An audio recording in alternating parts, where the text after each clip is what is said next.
আসসালামু আলাইকুম। আমি Umar Faruk, resource person and master trainer, college education development project and Bangladesh hi-tech authority. আমরা মূলত আজকে দেখব কীভাবে ফটোশপের মাধ্যমে টি শার্ট মকআপ ডিজাইন করা যায়। সর্বপ্রথম আমরা ফটোশপে চলে আসবো। আসার পরে আমরা যেই টি শার্টকে মকআপ করবো সেই টি শার্টের একটা ডিজাইন অনলাইন থেকে নামিয়ে নিব। আমি এখানে নামানো আছে আমার এখানে, আমি এটা ওপেন করে নিচ্ছি। আপনারা এরকম একটা টি শার্ট ডিজাইন যতটুকু এইচডি কোয়ালিটি পারা যায় আমরা অনলাইন থেকে নামিয়ে নেবেন। আর নামানোর পরে আমাদের প্রথম কাজ হবে, আমাদের এই যে 4 নাম্বার টুলটা আছে 1 2 3 4 এখানে অবজেক্ট সিলেকশন টুল আছে। অনেকের এটা আসবে না, এখানে রাইট বাটন ক্লিক করে এখান থেকে আপনাদের অবজেক্ট সিলেকশন টুলটা নিয়ে নেবেন। নেওয়ার পরে আমরা এখান থেকে উপরে সিলেক্ট অবজেক্টে ক্লিক করব। আমরা সিলেক্ট অবজেক্টে ক্লিক করার পরে আমাদের এই যে অবজেক্টটা আছে এই অবজেক্টটাকে আমাদের ফটোশপ এই টুলের মাধ্যমে অটো সিলেক্ট হয়ে যাবে।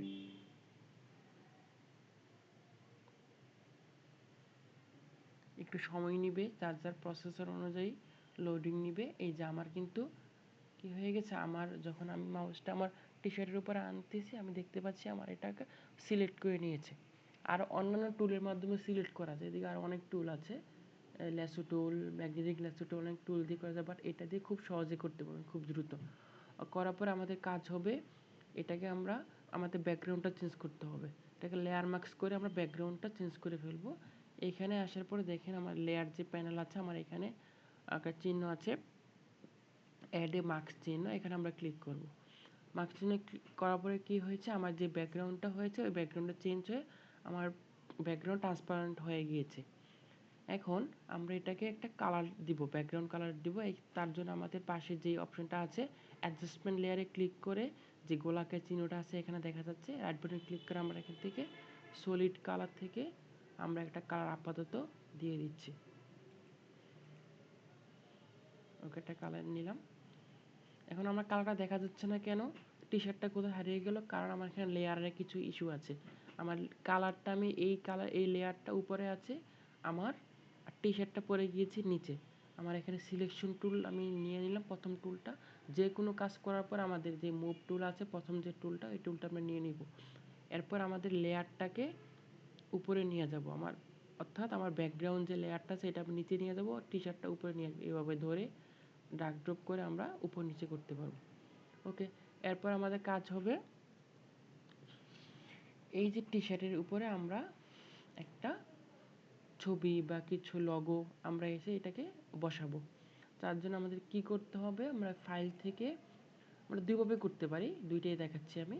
প্রথমত আমরা একটা ওপেনে ক্লিক করে আমাদের এখান থেকে আমরা একটা ম্যাপ বা কিছু একটা নিয়ে আসি, যে কোনো ছবি আমাদের এখানে ওপেন হবে। ওঠার পর আমরা এটাকে কন্ট্রোল সি কপি, এইখানে উপরে আমাদের যে দুইটা ট্যাব আছে আমার দেখা যাচ্ছে, আমাদের যেই টি শার্টের ট্যাবে আমি এখান থেকে কন্ট্রোল ভি পেস্ট করলাম। ঠিক এইটা একভাবে আনা যায় কন্ট্রোল সি কপি পেস্ট করে, অথবা আরও শর্টকাট হয় ফাইল থেকে আমরা এখানে এমবেডেড প্লেস এমবেডেডে ক্লিক করে আমরা এখান থেকে ছবিটা ডিরেক্ট আমার এই পেজে নিয়ে আসতে পারবো। দুইটা উপায় করা যেতে পারে। এটা মূলত অনেকে বিগিনারদের তাদের জন্য সহজ। কীভাবে করলাম আমি আবার দেখাচ্ছি। ব্যাক স্পেসে কেটে নিলাম, ফাইলে ক্লিক করলাম, এখান থেকে প্লেস এমবেডেড দেওয়ার পর আমাদের কোনটা আমি নিতে যাচ্ছি, আমার টি শার্টের উপরে এমবেড কোনটা হবে, বসবে কোনটা, সেটা আমরা এখান থেকে দিয়ে দিলাম স্যার। দিয়ে দেওয়ার পরে আমার দেখা যাচ্ছে কি আমার ছবিটা আসছে কিন্তু টি শার্টের বাইরে চলে গিয়েছে। আমি এই জিনিসটা মূলত আমার এখানে করতে হবে। আমি চাচ্ছি টি শার্টের মধ্যে আমার যে ডিজাইনটা দিব সেটা বাইরে কোনোভাবেই যাবে না। তাহলে কি করতে হবে আমাকে মূলত, তাহলে আমরা এখন এইখান থেকে এই জিনিসটাকে আমাদের ক্লিপিং মার্কস করতে হবে। ক্লিপিং মার্কস জিনিসটা কি, যে আমার কোনো একটা অবজেক্টের ভিতরে যে জিনিসটা আমি দিচ্ছি সেটার বাইরে যাচ্ছে না, ওটার ভিতরে আমাকে মার্কসিং হয়ে থাকবে। এটা করার জন্য কী করতে হবে, আমার যে লেয়ারটা এখানে দেখেন আমার এখন 3টা লেয়ার হয়ে গেছে। আমার এটা কালার লেয়ার, এই যে কালার, আমার এটা কিসে 2 নম্বর লেয়ার টি শার্টের লেয়ার, এই যে টি শার্ট চোখ অফ করে দেখলাম টি শার্ট লেয়ার। আর এইটা হলো আমার ম্যাপের লেয়ার, এই যে ম্যাপের লেয়ার। যখন আমার ম্যাপের লেয়ার সিলেক্ট করা থাকবে, আমি আবারও বলতেছি, যখন এই ম্যাপের লেয়ার সিলেক্ট করা থাকবে তখন রাইট বাটন ক্লিক করতে হবে, ক্লিক করে এই যে এইখানে এই যে লেখার এদিকে, আপনারা অনেকে এদিকে ক্লিক করেন, এদিকে ক্লিক কিন্তু হবে না, এই যে লেখার এই পাশে খালি অংশে রাইট বাটন ক্লিক করে এখান থেকে create clipping marks, create clipping মার্কসে ক্লিক করলে কি হচ্ছে দেখেন, আমার যেই টি শার্টটা ছিল টি শার্টের মধ্যে আমার ম্যাপটা বা যেই অবজেক্টটা আমি আনবো সেটা কাভার হয়ে যাবে, জাস্ট কাভার আপ হয়ে যাবে। কাভার আপ হয়ে গেল। এখন আমি এটাকে ছোট করে করতে পারবো চাইলে, ঠিক আছে। কন্ট্রোল টি প্রেস করে আমি ট্রান্সফর্মের যে যেটা ছিল আমার এইটা ছোট বড় করার যেই আমার যেই মার্কার সেটা নিয়ে আসলাম বর্ডারটা। এখন আমি শিপ চাপ ধরে ইচ্ছা মতো ছোট বড় করে আমি এটাকে বসাইতে পারবো। ওকে বসালাম, এখন দেখেন বাইরে যাচ্ছে না কিন্তু, কেন, আমি ক্লিপিং মার্কস করে ফেলছি। ওকে এতটুকু বসালাম, এমন সুন্দর লাগতেছে, অলমোস্ট হয়ে গিয়েছে। আমি একটু জুম করি, কন্ট্রোল প্লাস দিয়ে জুম করে দেখি। একটু প্রবলেম হয়েছে আমাদের এখানে, সেটা হলো দেখেন আমার এখানে টি শার্টে কিছু ভাঁজ ছিল, টি শার্টে কিছু ভাঁজ ছিল না আমাদের এখানে। এখন আমি এই ভাঁজের সাথে আমার যে জিনিসটা ম্যাপটা নিয়েছি এটা কিন্তু মিশতেছে না, মনে হচ্ছে একটা আমি এনে বিজ্ঞানের মতো এনে বসাই দিলাম। এটা কিন্তু আমার ফটোশপ ডিজাইনের কাজ না, ডিজাইনারের কাজ নেই, ডিজাইনের কাজ একদম পারফেক্টলি করা। পারফেক্টলি করার জন্য কী করতে হবে, একদম সহজ কাজ। যখন আমার এই ম্যাপ লেয়ারটা সিলেক্ট থাকবে, এই যে ম্যাপ লেয়ারটা সিলেক্ট করা আছে এখানে, অন্য কোনো লেয়ার না, ম্যাপ লেয়ারে যে ম্যাপ লেয়ারটা সিলেক্ট করা থাকবে, তখন তার উপরে একটা আমাদের ব্লেন্ডিং যেটা আছে, আমি কী ধরনের করতে চাচ্ছি আমার এখান থেকে, এই যে যখন নর্মালে থাকবে নর্মাল, এখান থেকে আমি কোনটা দিলে আমার বাজের সাথে মিলতেছে একটু খেয়াল করতে হবে। অনেক ধরনের আমার আছে যেটা দিলে মিলবে, মূলত মাল্টিপ্লাই যদি আমরা দিই, খেয়াল করেন দেখেন গেঞ্জির ভাঁজের সাথে কিন্তু কী হয়ে গিয়েছে, মিশে গিয়েছে। এই ছিল আমার মূলত মকআপ ডিজাইন। তাহলে আমরা এখন যদি আমি এটা ফাইল থেকে সেভ এস কপি থেকে যদি আমরা এখান থেকে পিএইচডি আকারে সেভ করি, যে টি শার্ট ডিজাইন লিখে টি শার্ট মক আপ, ঠিক আছে, টি শার্ট মক আপ যদি ফটোশপ আকারে সেভ করি তাহলে কী হবে, এটা আমার পরবর্তীতে আমি দেখতে পারবো। এটা যদি আমি এখান থেকে সেভ এস কপিতে যদি টি শার্ট মক আপ নামে সেভ করি, T shirt mock up final, এখান থেকে দিলাম আমরা কি জেপিজি, কেমন, জেপিজি দিলে কি আমি এটা আপলোড করতে পারবো যে কোনো জায়গায়, পরে আবার এডিট করতে পারবো না। সেভ দিয়ে দিলাম। এখান থেকে কোয়ালিটিটা যত নির্ভর করবো আমার এখানে এমবি দেখা যাবে কত এমবি হচ্ছে। আমি যদি কোয়ালিটি কমাই দিই আমি এখানে, আমার এমবি সাইজটা কী হয়ে যাচ্ছে, 316 কেবি হয়ে যাচ্ছে।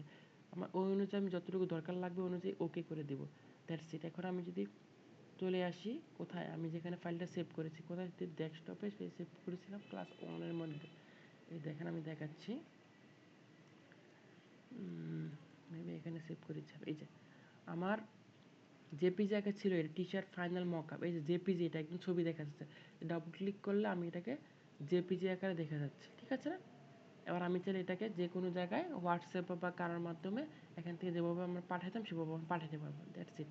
আর যেটা আমরা ডট পেজ দিয়েছিলাম সেটা কি হয়েছে, এখানে ডট পেজ, এটাকে আমরা ওপেন, ডবল ক্লিক করে ওপেন যদি করি আমরা, তাহলে কি হবে, এই যে লেয়ারগুলো ছিল আমি কেটে এখান থেকে আবার স্টার্ট হবে, আর কোনো লেয়ার থাকবে না।